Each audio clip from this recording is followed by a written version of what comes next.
Hey everyone, in this video, I'm going to show you how you can transfer money from Worldcoin to PayPal.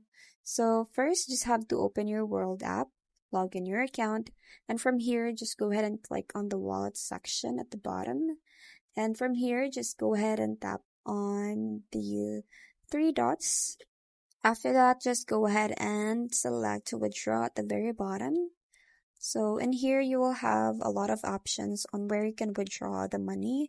So you have here, we're going to be using the digital dollars. So just click on it.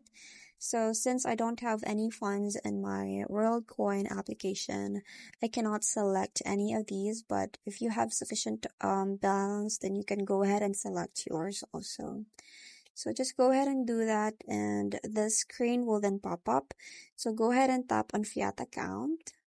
And from here, just go ahead and type in the amount that you're going to be sending to PayPal. So for some region, PayPal is not available from Worldcoin, but for some, it is available. So you just have to check.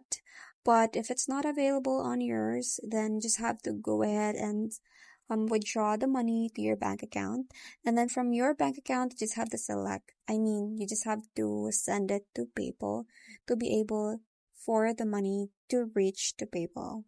So that's what you're going to be doing. So once you're done typing the amount, just go ahead and tap on continue. And then from here, you will have to confirm the transaction. So that's pretty much it. It's very quick and easy. I hope you find this video helpful. Thanks for watching and I'll see you in my next one. Bye!